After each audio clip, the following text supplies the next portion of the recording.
प्रधानमंत्री मोदी इस वक्त जो हैं विज्ञान भवन में बोल रहे हैं। आइए आपको कंपनी सेक्रेटरीज का कार्यक्रम है जिसमें प्रधानमंत्री संबोधित कर रहे हैं। उस समय पसंद नहीं थी, पद्धति पसंद नहीं थी, लेकिन 5.6 हुआ, एकदम मजा आ गया। हाँ, ये इंस्टीट्यूट अच्छी है। और ऐसे लोग कहते थे कि उन्हें फील नहीं हो रहा, अर्थव्यवस्था इतनी तेजी से आगे बढ़ रही है, ये हमारे गले नहीं उतरता है। इसलिए इन चंद लोगों ने ये प्रचार शुरू कर दे दिया कि जीडीपी तय करने के तरीके में कुछ गड़बड़ है। तब ये लोग डाटा के आधार पर नहीं, अपनी फीलिंग पर बातें कर रहे थे, और इसलिए उन्हें अर्थव्यवस्था में विकास होता नहीं दिख रहा था। साथियों, लेकिन जैसे ही पिछले 2 क्वार्टर में विकास दर 6.1 और 5.47% हुई, इन्हीं शैल्यवृत्ति को ये डाटा बहुत प्यारा लगने लगा, बहुत भाने लगा। हाश, कुछ हमारे मन का हो गया।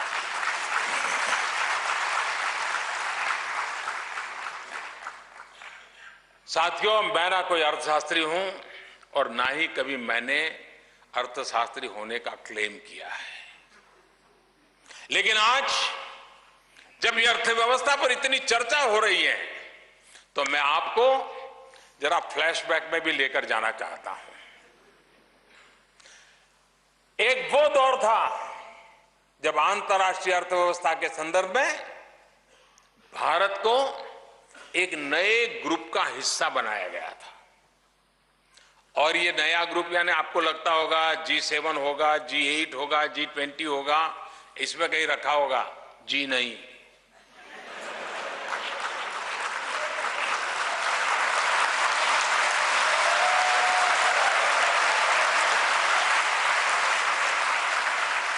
इस ग्रुप का नाम था फ्रेजाइल 5। इसे ऐसा डेंजरस ग्रुप माना गया था जिसकी खुद की अर्थव्यवस्था तो एक समस्या थी, लेकिन दुनिया को लग रहा था कि वैश्विक अर्थव्यवस्था की रिकवरी में भी ये बाधा बन रहे हैं, और उसमें भारत का नाम था। यानी हमारा तो हम ठीक नहीं कर पाएंगे, लेकिन हम औरों का भी बुरा करेंगे। ये इसलिए फ्रेजाइल 5 के ग्रुप में ये भारत को नाम जोड़ दिया गया था। मेरे जैसे अर्थशास्त्र के कम जानकार को अब भी ये समझ नहीं आ रहा है कि उस समय बड़े बड़े अर्थशास्त्रियों के रहते ऐसा कैसे हो गया।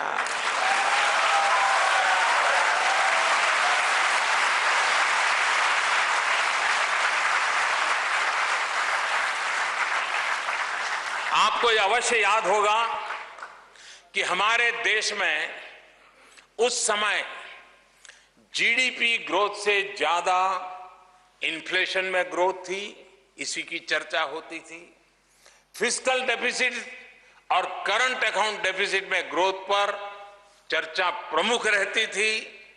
रुपए के मुकाबले डॉलर की कीमत में ग्रोथ होने पर अखबारों में हेडलाइन की खबरें बना करती थी। यहां तक कि इंटरेस्ट रेट में ग्रोथ भी सभी की चर्चा में शामिल हुआ करता था। देश के विकास को विपरीत दिशा में ले जाने वाले ये सभी पैरामीटर्स तब कुछ लोगों को पसंद आते थे। अब जब वही पैरामीटर्स सुधरे हैं, विकास को सही दिशा मिली है, तो ऐसे कुछ लोगों ने आंखों पर पर्दा डाल दिया है। इस पर्दे के कारण उन्हें दीवार पर स्पष्ट लिखी चीजें भी नहीं दिखाई दे रही है। और मैं आपके सामने रखना चाहता हूं, मैं कुछ स्लाइड भी आपको दिखा रहा हूं। 10% से ज्यादा की इन्फ्लेशन कम होकर अब इस साल औसतन 2.5% से पर आ गई है। कहां 10, कहां 2.5, लगभग 4% का करंट अकाउंट डेफिसिट औसतन 1% के आसपास आ गया है। आप देख सकते हैं, इन सारे पैरामीटर्स को सुधारते समय केंद्र सरकार अपना फिस्कल डेफिसिट पिछली सरकार के 4.5% से घटाकर 3.5% पर ले आई है।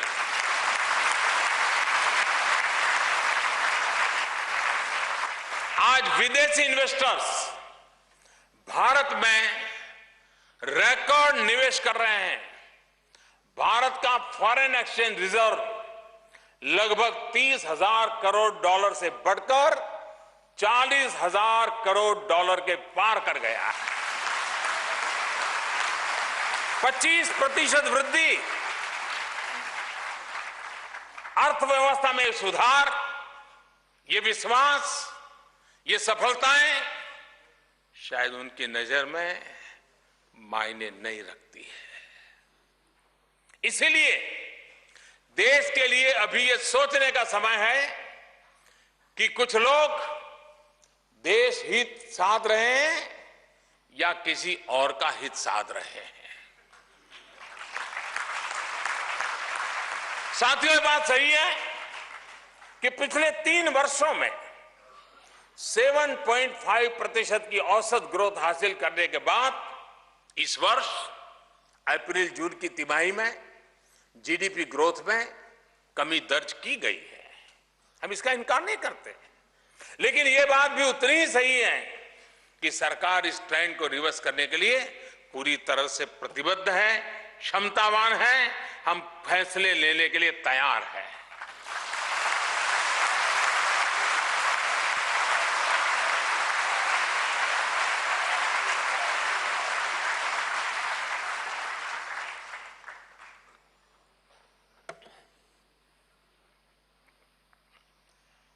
कई जानकारों ने इस बात पर सहमति जताई है कि देश की अर्थव्यवस्था के फंडामेंटल स्ट्रांग है।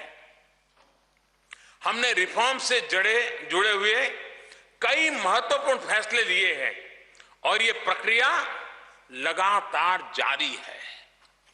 देश की फाइनेंशियल स्टेबिलिटी को भी मेंटेन रखा जाएगा। निवेश बढ़ाने के और आर्थिक विकास को गति देने के लिए हम हर आवश्यक कदम उठाते रहेंगे।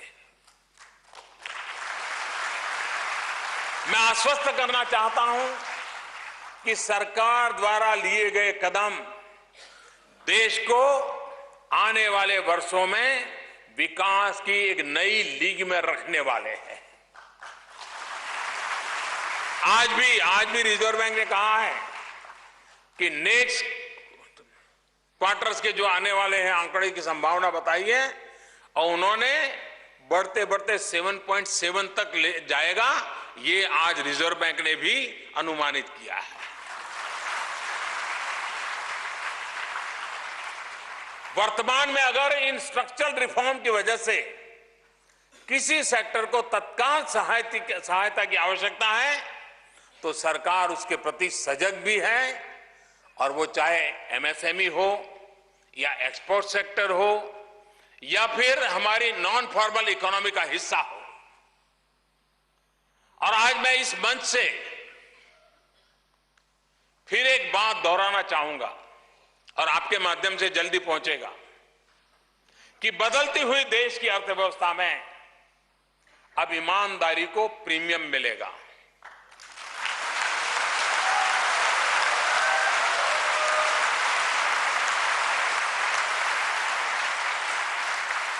ईमानदारों के हितों की सुरक्षा की जाएगी। मैं जानता हूं कि जो लोग अब मुख्य धारा में लौट रहे हैं, ऐसे कुछ व्यापारियों के मन में एक डर रहता है कि कहीं ये नए कारोबार को देख करके पुराने की कल्पना कह करके पुराने रिकॉर्ड का तो नहीं खगोले जाएंगे। मैं फिर एक बार विश्वास दिलाता हूं, ऐसा नहीं होने दिया जाएगा।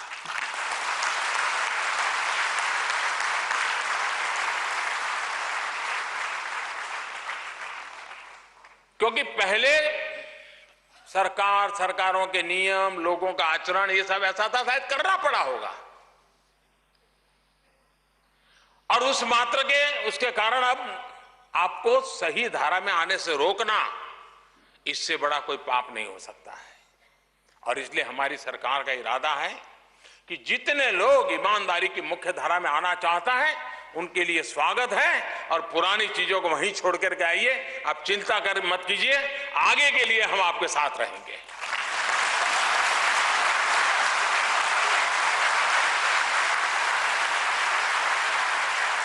उसी प्रकार से मैं आज जीएसटी के संबंध में भी कहना चाहता हूं।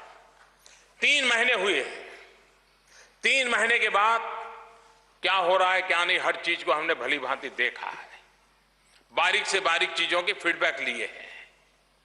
और जीएसटी काउंसिल की मीटिंग के लिए मैंने उनसे कहा है कि अब 3 साल हो गए हैं, हम पूरी तरह उसका रिव्यू करें और जहां जहां बॉटलनेक है, कठिनाइयां हैं, व्यापारी आलम को दिक्कत है, टेक्नोलॉजी की दिक्कत है, फॉर्म भरने की दिक्कत है, जो भी दिक्कत है उसको एक बार रिव्यू किया जाए।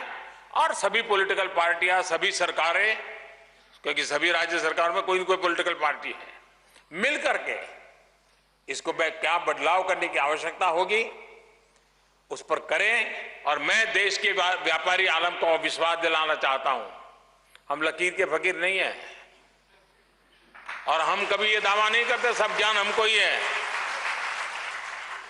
लेकिन सही दिशा में जाने का प्रयास है। जहां कहीं रुकावटें हैं, 3 महीने में जो अनुभव आया है, उसके आधार पर आवश्यक जो भी बदलाव करना होगा, सुधार करना होगा, ये सरकार आपके साथ है।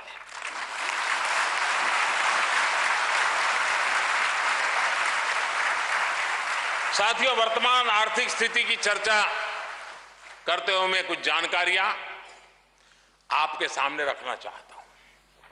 इन जानकारियों से क्या मतलब निकलता है, उसका निर्णय मैं आप लोगों पर छोड़ता हूं, मैं मेरे देशवासियों पर छोड़ रहा हूं।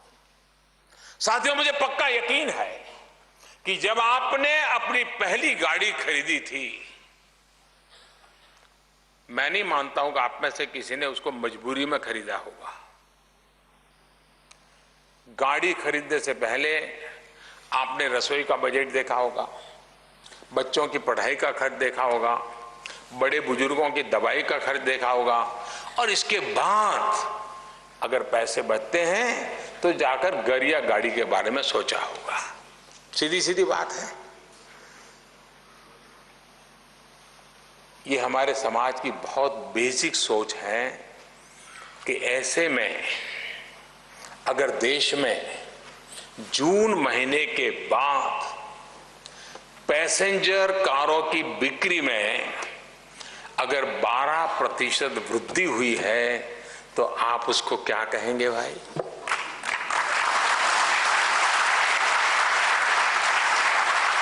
आप क्या कहेंगे जब आपको पता चलेगा कि जून के बाद कॉमर्शियल गाड़ियों की बिक्री में 23% से ज्यादा वृद्धि हुई है?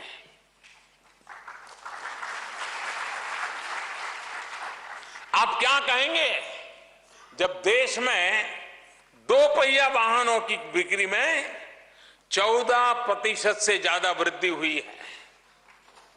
आप क्या कहेंगे जब डोमेस्टिक एयर ट्रैफिक, हवाई जहाज में जाने वाले यात्रा करने वालों की संख्या में पिछले 2 महीने में 14% वृद्धि हुई है? आप क्या कहेंगे जब अंतर्राष्ट्रीय एयर फ्रेट ट्रैफिक यानी हवाई जहाज के जरिए माल ढुलाई में लगभग 16% वृद्धि हुई है? आप क्या कहेंगे जब देश में टेलीफोन सब्सक्राइबर में 14% से ज्यादा वृद्धि हुई है? साथियों, ये वृद्धि के संकेत दे रही है कि लोग गाड़ियां खरीद रहे हैं, फोन कनेक्शन ले रहे हैं, हवाई यात्राएं कर रहे हैं। ये इंडिकेटर्स शहरी क्षेत्रों में डिमांड की ग्रोथ को दर्शाते हैं। अब अगर ग्रामीण डिमांड से जुड़े इंडिकेटर्स को देखें तो हाल के महीनों में ट्रैक्टर की बिक्री में 34% से ज्यादा वृद्धि हुई है।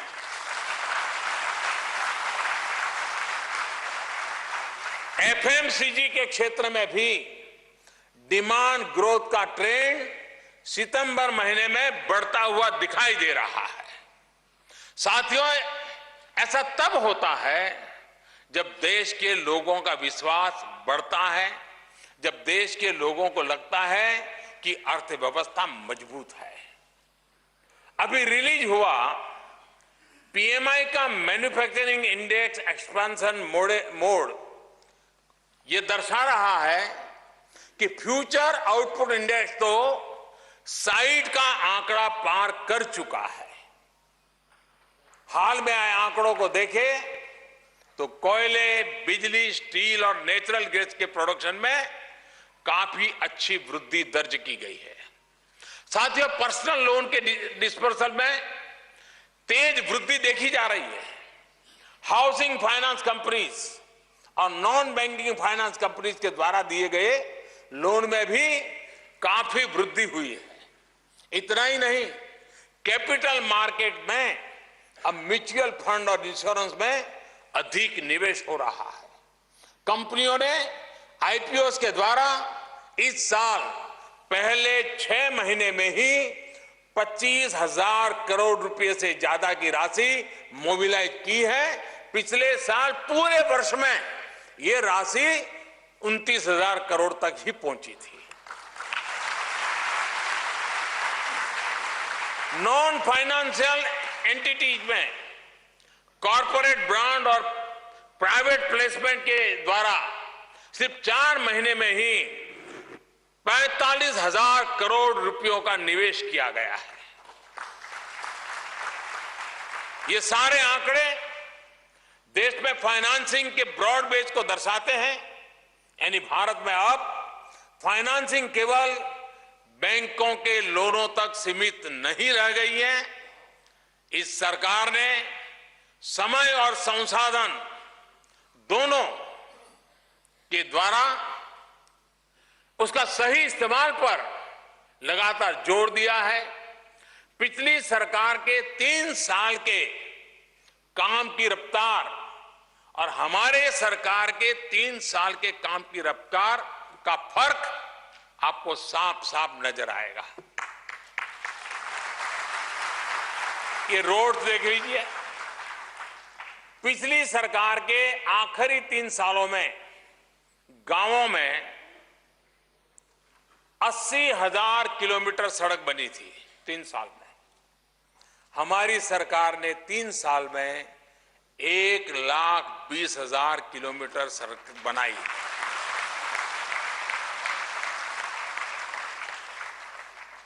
यानी 50% से ज्यादा ग्रामीण सड़कों का निर्माण हुआ है।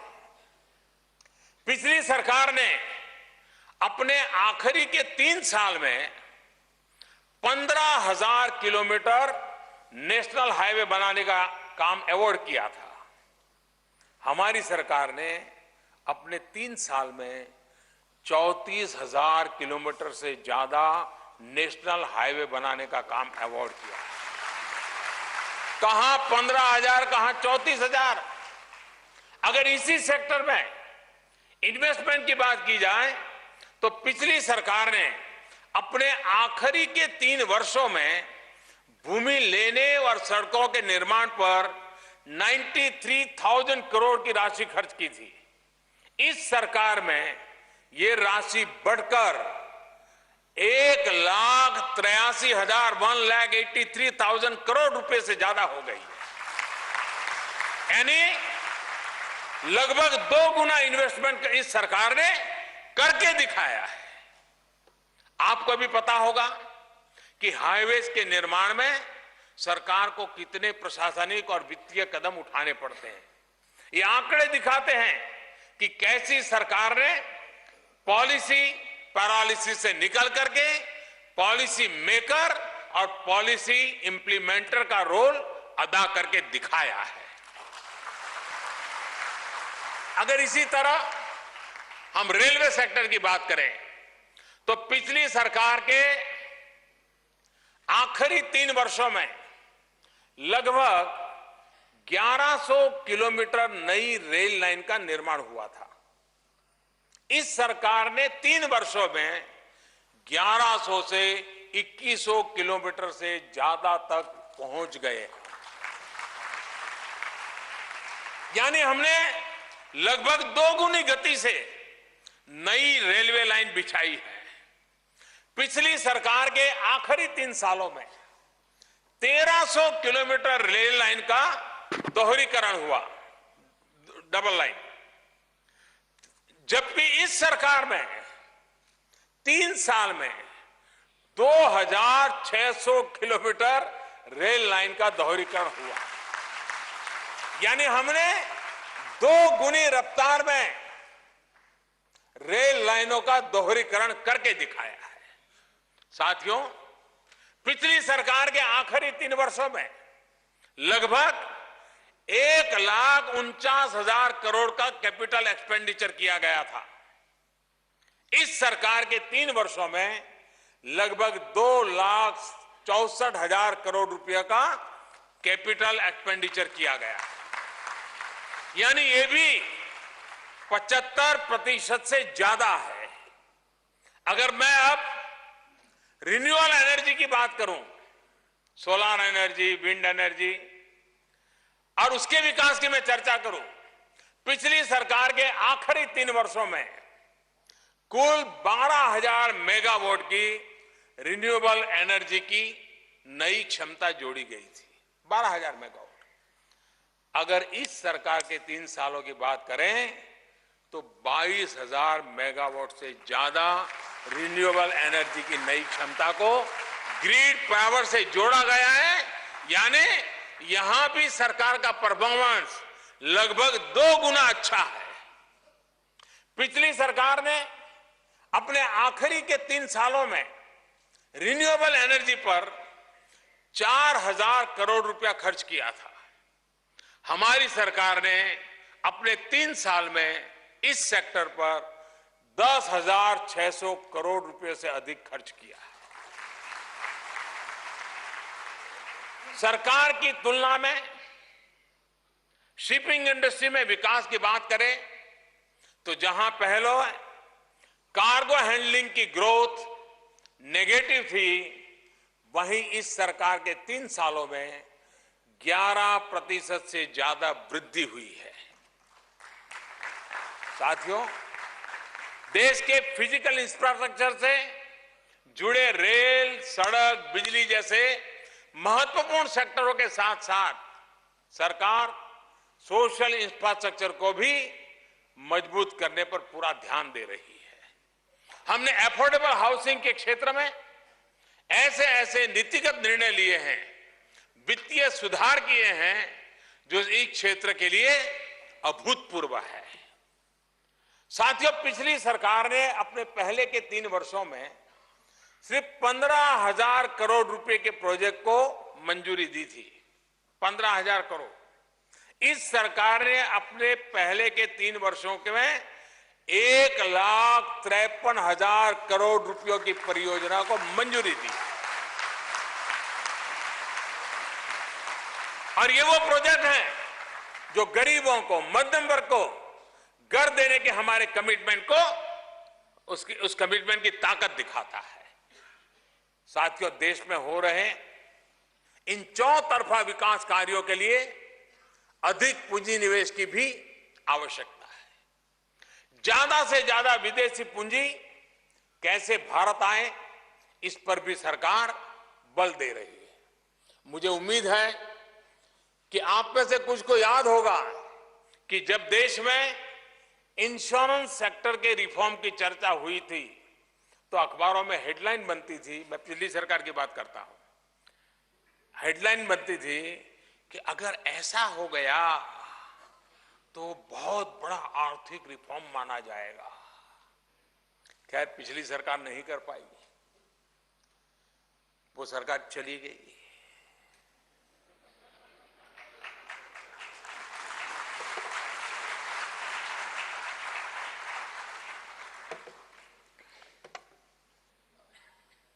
लेकिन इंश्योरेंस सेक्टर में रिफॉर्म नहीं हुआ। बहुत अच्छे काम है वो हमारे लिए छोड़ के गए हैं।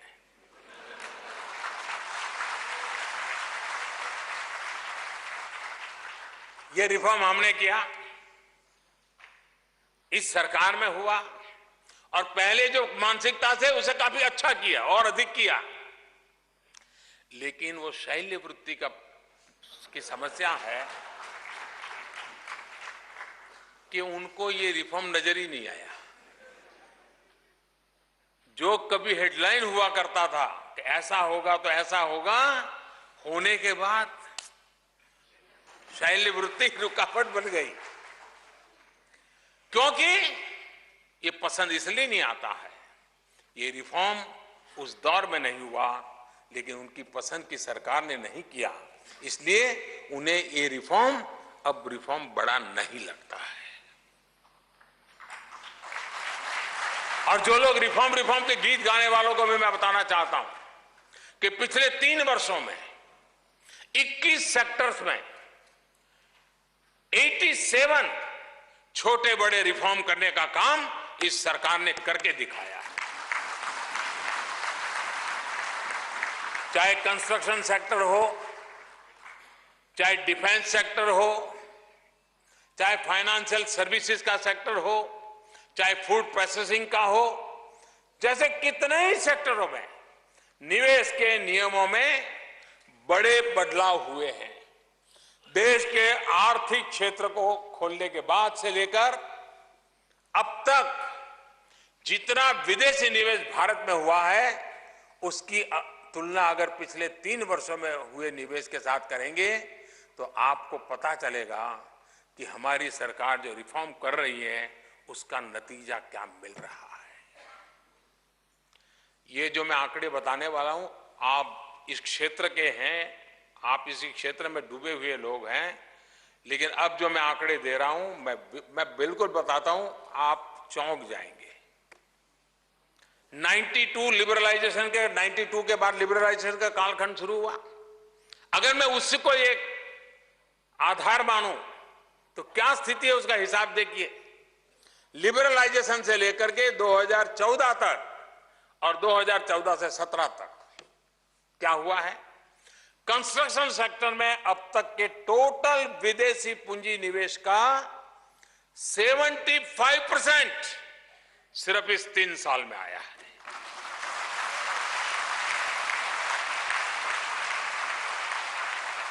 एयर ट्रांसपोर्ट सेक्टर में भी अब तक के टोटल विदेशी पूंजी निवेश का 69% पिछले 3 वर्ष में आया। माइनिंग सेक्टर में अब तक के टोटल विदेशी पूंजी निवेश का 56% पिछले 3 साल में आया है। कंप्यूटर, सॉफ्टवेयर और हार्डवेयर में भी अब तक के टोटल विदेशी पूंजी निवेश का 53% पिछले 3 वर्ष में आया है। इलेक्ट्रिकल इक्विपमेंट्स में भी अब तक के टोटल विदेशी पूंजी निवेश का 52% इसी सरकार ने 3 वर्षों में हासिल किया है। रिन्यूएबल एनर्जी, इस सेक्टर में भी अभी तक के कुल विदेशी पूंजी निवेश का 49% इसी सरकार के 3 साल में देश ने प्राप्त किया। टेक्सटाइल सेक्टर में अब तक के कुल विदेशी पूंजी निवेश का 45% इन 3 साल में आया है। और एक चौंकाने वाली बात बताता हूं, 1980 से हमारे यहां ऑटोमोबाइल में लिबरलाइजेशन की चर्चा रही है। 80 से ऑटोमोबाइल इंडस्ट्री, जिसमें पहले से ही काफी विदेशी पूंजी निवेश हो चुका है, उस सेक्टर में भी, यह आपको हैरानी होगी सुनकर के, उस सेक्टर में भी कुल विदेशी पूंजी निवेश का 44% इसी 3 साल में आया है।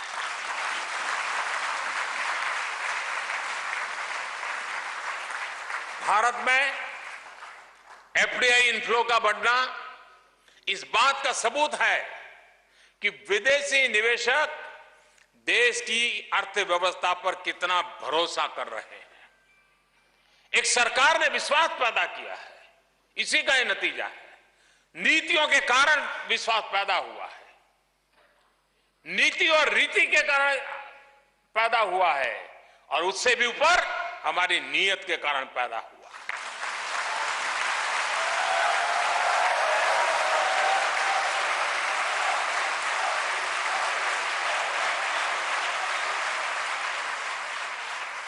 ये सारे निवेश देश के विकास की गति को तेज करने और जॉब क्रिएशन में बड़ी भूमिका निभा रहे हैं। इतने रोड बनना, इतनी रेल बढ़ना, इतनी ये वृद्धि होना, क्या जॉब क्रिएट नहीं होते हैं क्या? ऐसे ही हो गया होगा क्या? लेकिन अब शैल्य वृत्ति चल रही है।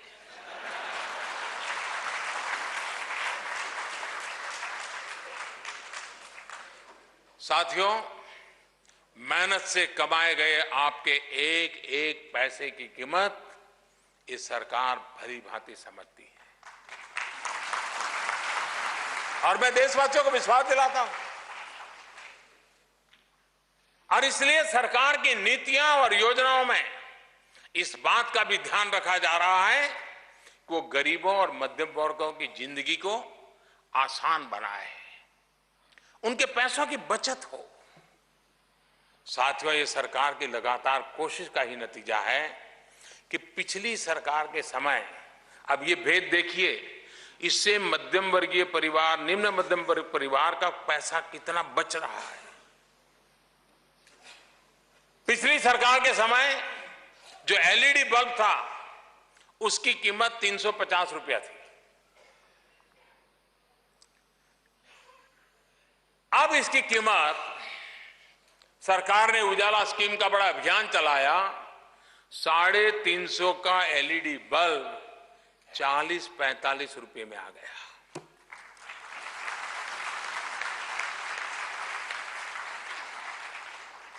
अब मुझे बताइए, जो एलईडी बल्ब खरीदने वाला मध्यम वर्गीय, निम्न मध्यम वर्गीय है, उसका जेब में पैसा बचा कि नहीं बचा? उसको मदद हुई कि नहीं हुई? और अब समझ में नहीं आता है उस समय 350 क्यों थे। अब वो खोज का विषय है।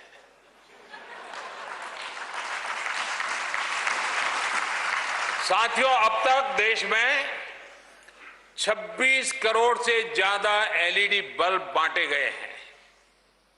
अगर एक बल्ब की कीमत में औसतन 250 रुपये की भी कमी माने तो देश के मध्यम वर्ग को इससे लगभग 6,500 करोड़ रुपए की बचत हुई है।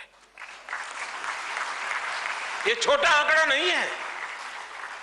इतना ही नहीं, ये बल्ब हर घर में बिजली की खपत कम कर रहे हैं, तो इससे बिजली का कंजम्पशन कम होता है, और बिजली कम कर रहे हैं। और इससे भी देश के मध्यम वर्ग में सिर्फ एक साल में, ये एलईडी बल्ब लगाने वाले परिवारों में एक साल में देश में करीब 14,000 करोड़ रुपयों से ज्यादा अनुमानित राशि का बचत हुई है जी। 14,000 करोड़। पहले मैंने बताया, एलईडी बल्ब खरीदी में 6,000, बिजली कंजम्पशन में 14,000 करोड़, 20,000 करोड़ रुपए करीब बचना, ये अपने आप में मध्यम वर्गीय परिवारों में कितनी ताकत देता है। सरकार की कोशिश की, और उसके वजह जहां लोकल बॉडीज है, अपनी स्ट्रीट लाइट, जो लोकल बॉडीज की जो स्ट्रीट लाइट है, उसमें भी एलईडी बल्ब लग रहे हैं, काफी शहरों ने लगाया है। उन नगर पालिका, महानगर पालिकाओं को भी आर्थिक फायदा हो रहा है।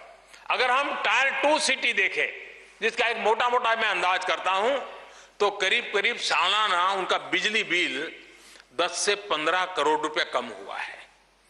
10-15 करोड़ रुपए एक नगर पालिका में खर्चा कम होने का मतलब उस नगर के अंदर सुविधाएं बढ़ाने के लिए उसके पास आर्थिक व्यवस्था पनपी है। सरकार ने मध्यम वर्ग को घर बनाने के लिए पहली बार हमारे देश में मध्यम वर्ग को घर बनाने में ब्याज में कभी भी राहत नहीं थी। पहली बार ये सरकार है जिसने मध्यम वर्ग के लोगों को अपना घर बनाने के लिए ब्याज के अंदर मदद करने के लिए फैसला किया है।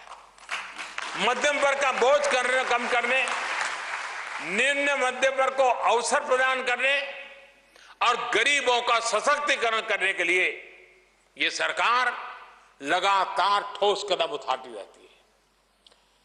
नीतियां बनानी होती हैं और उसे समयबद्ध तरीके से लागू भी करना होता है, और इस मकसद को पूरा करने के लिए हम हर कदम उठाते रहे हैं।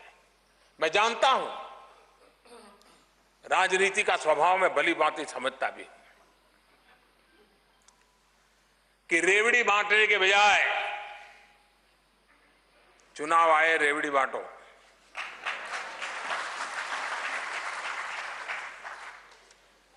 लेकिन क्या रेवड़ी बांटने के बजाय भी देश को मजबूत करने के लिए कोई और रास्ता नहीं हो सकता है?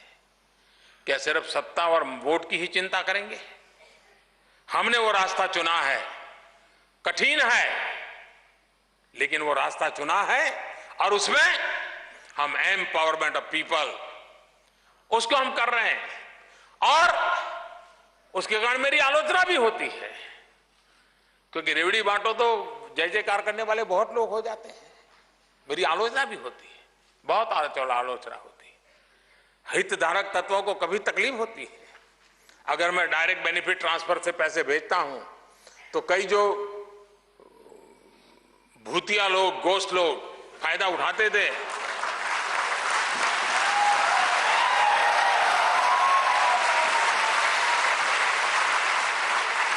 अब उनके नाम कम ही हो गए,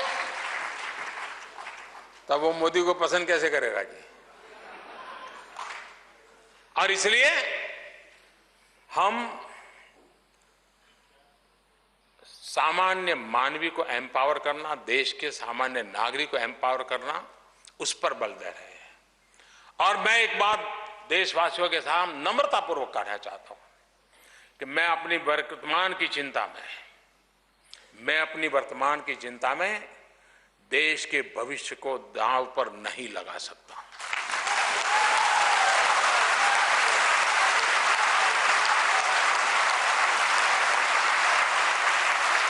साथियों, इस सरकार ने प्राइवेट सेक्टर और पब्लिक सेक्टर के साथ पर्सनल सेक्टर पे भी जोर दिया है।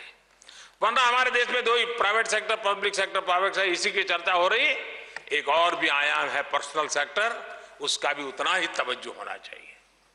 पर्सनल सेक्टर जो लोगों की पर्सनल एस्पिरेशन से जुड़ा हुआ है, और इसलिए ये सरकार ऐसे नौजवानों को हर संभव मदद दे रही है जो अपने दम पर कुछ करना चाहते हैं, अपने सपने पूरा करना चाहते हैं। मुद्रा योजना से बिना बैंक गारंटी 9 करोड़ से ज्यादा खाता धारकों को 4.25 लाख करोड़ रुपए से ज्यादा कर्ज दिया गया है। आप कल्पना कर सकते हैं, विदाउट गारंटी 9 करोड़ लोगों को 4.25 लाख करोड़ रुपया, और इन 9 करोड़ में से 2 करोड़ 63 लाख नौजवान ऐसे हैं जिन्होंने पहली बार बैंकों से कारोबार के लिए मुद्रा योजना से ये धन पाया है, कर्ज लिया है। सरकार skill India mission, stand up India, startup India जैसी योजनाओं के माध्यम से भी स्वरोजगार को बढ़ावा दे रही है। ज्यादा से ज्यादा लोगों को फॉर्मल सेक्टर में लाने के लिए कंपनियों को आर्थिक प्रोत्साहन भी दिया जा रहा है। साथियों, फॉर्मल सेक्टर में एम्प्लॉयमेंट के कुछ इंडिकेटर्स को देखें तो मार्च 2014 के अंत में ऐसे 3 करोड़ 26 लाख कर्मचारी थे जो सक्रिय रूप से एम्प्लॉयज प्रोविडेंट फंड ऑर्गेनाइजेशन में हर महीने पीएफ का पैसा जमा करा रहे थे। ये आंकड़ा याद रखना। पिछले 3 साल में यह संख्या बढ़कर के 4 करोड़ 80 लाख पहुंच गई है। कुछ लोग शल्य यह भी भूल जाते हैं कि बिना रोजगार बढ़े ये संख्या कभी बढ़ती नहीं है। साथियों, हम सारी योजनाओं को उस दिशा की तरफ ले जा रहे हैं जो गरीब, निम्न मध्यम वर्ग और मध्यम वर्ग की जिंदगी में क्वालिटेटिव चेंज लाए।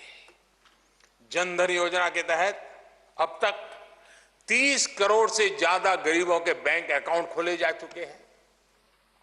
उज्ज्वला योजना के तहत 3 करोड़ से ज्यादा महिलाओं को मुफ्त गैस कनेक्शन दिया जा चुका है।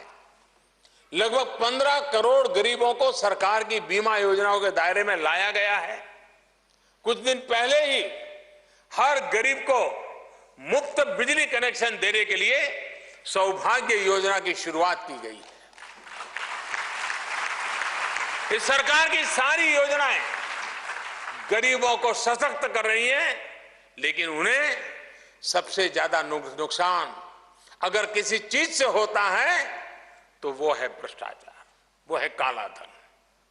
भ्रष्टाचार और काले धन पर रोक लगाने में आपके संस्थान और देश की कंपनी सेक्रेटरीज की बहुत बड़ी भूमिका है।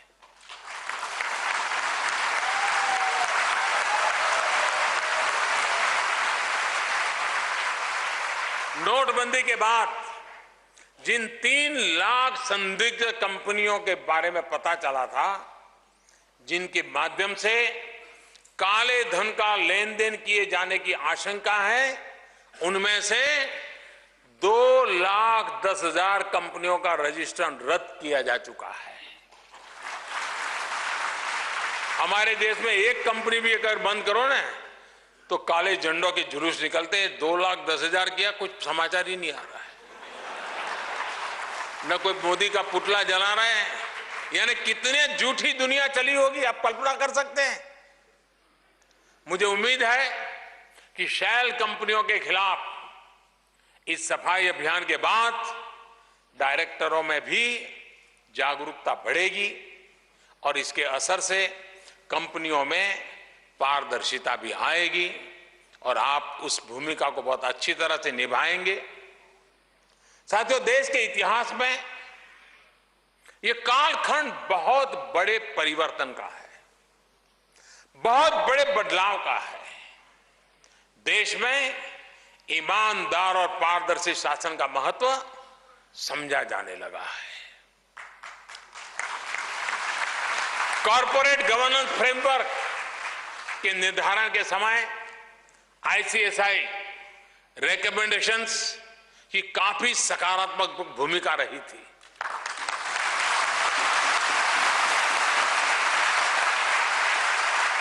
अब समय की मांग है कि आप एक नया बिजनेस कल्चर पैदा करने में भी सक्रिय भूमिका निभाएं। जीएसटी लागू होने के बाद इनडायरेक्ट टैक्स के दायरे में 19 लाख नए नागरिक आए हैं। छोटा व्यापारी हो या बड़ा, जीएसटी में समाहित ईमानदार व्यवस्था को अपनाएं।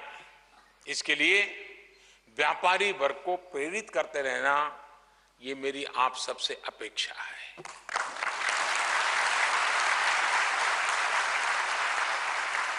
आपके संस्थान में लाखों छात्र जुड़े हुए हैं और सब कोई आखिरी तक पहुंचते नहीं है।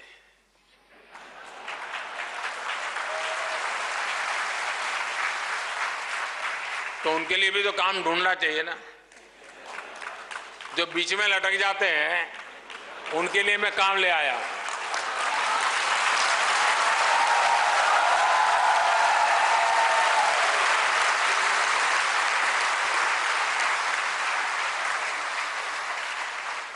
क्या आपका संस्थान ये बीड़ा उठा सकता है? लेकिन मैंने बताया तो नहीं कौन सा।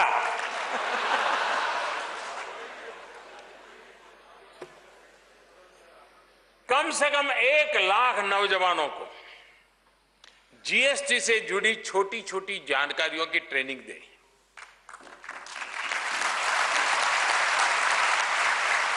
हफ्ते 10 दिन की ट्रेनिंग के बाद ये छात्र अपने अपने इलाकों में छोटे छोटे दुकानों को मदद कर सकते हैं। उन्हें जीएसटी नेटवर्क से जोड़ने में काम कर सकते हैं, रिटर्न फाइन करने में काम कर सकते हैं, मदद कर सकते हैं।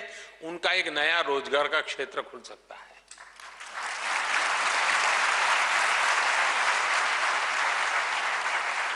और बहुत आसानी से उनकी कमाई अपने इलाके में शुरू हो जाएगी। और अगर ऑर्गेनाइज वे में इस काम को आप उठाते हैं, आप देखिए शायद 1 लाख भी कम पड़ जाएंगे। साथियों, 2022 में देश आजादी के 75 साल मनाएगा और हमारे दिल में एक सपना होना चाहिए कि जिन महापुरुषों ने देश की आजादी के लिए अपनी जवानी खपा दी, मौत को गले लगाया, जिंदगी जेलों में बिता दी, आजीवन संघर्ष करते रहे, मां भारती के लिए अनेक सपने देखे हुए थे। 2022 में उस आजादी के 75 साल हो रहे हैं। हर हिंदुस्तानी के लिए 2022 ऐसा ही सपना होना चाहिए कि 1942 में क्विट इंडिया मूवमेंट के समय देशवासियों के अंदर एक जार आया था कि अब तो अंग्रेजों को निकाल के रहेंगे। हम भी 2022 75 साल के लिए ऐसे कुछ सपनों को लेकर के चले। क्या आपका संस्थान, अगर मैं उनसे कुछ वादा चाहूं, मैं नहीं चाहता हूं आज ही मुझे हां कर दीजिए, लेकिन आप सोचिए, क्या आप 2022 तक कुछ संकल्प ले सकते हैं? क्या उन वादों में आपके संकल्प होंगे और उन संकल्पों को आप ही को सिद्ध करना होगा। क्या आप 2022 तक देश को एक हाई टैक्स कंप्लायंट सोसाइटी बनाने का बीड़ा उठा सकते हैं?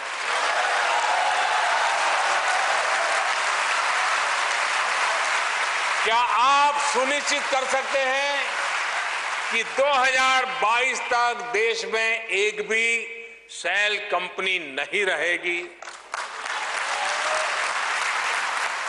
क्या आप सुनिश्चित कर सकते हैं कि 2022 तक देश में हर कंपनी ईमानदारी से टैक्स भरेगी? तालियां कम हो गई।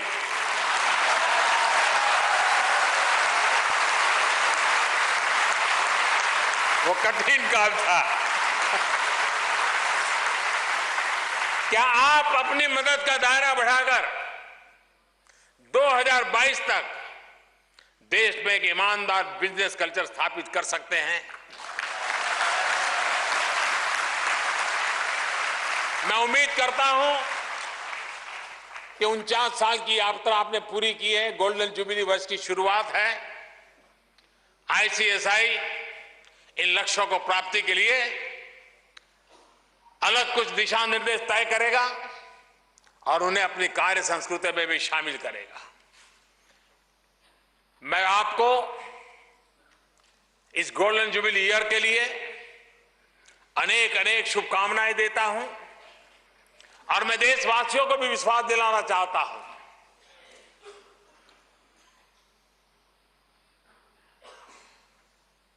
पिछले कुछ दिनों में आर्थिक विषयों पर हमारी जो आलोचना हुई है, उन आलोचनाओं को हम बुरा नहीं मानते हैं। हम एक संवेदनशील सरकार है।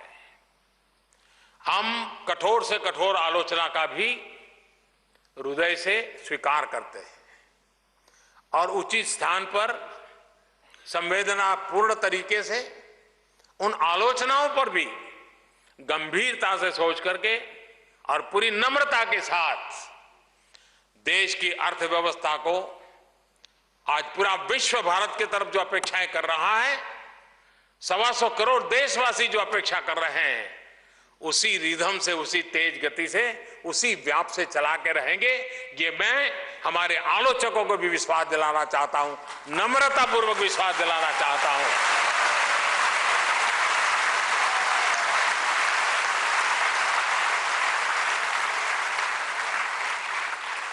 आलोचकों की हर बात गलत होती है, ऐसा हम मानने वाले में से नहीं है, लेकिन देश में निराशा का माहौल पैदा करने से बचना चाहिए। देश में जो ये पैरामीटर मैंने दिखाया, ऐसे कई पैरामीटर है जो भारत की अर्थव्यवस्था की मजबूती का सबूत देते हैं, सरकार की निर्णय शक्ति का सबूत देते हैं, सरकार की दिशा और गति का सबूत देते हैं, और देश और दुनिया में भारत के प्रति जो विश्वास बढ़ा है उसकी भरी भांति उसमें ताकत नजर आती है। इसको हम नजरअंदाज न करें और हम नए भारत के निर्माण के लिए नया उत्साह, नया उमंग, नया विश्वास, नई संस्कृति चल पड़े। मैं भी आप लोगों को गोल्डन जुबली के लिए बहुत बहुत बधाई देते हुए, आप इस क्षेत्र के होने के कारण मेरा मन कर गया इन्हीं विषयों पर आज आपसे चर्चा करूं और इस बातों को आपके माध्यम से देशवासियों तक पहुंचेगी, इसी एक विश्वास के साथ फिर एक बार बहुत बहुत शुभकामनाएं। धन्यवाद।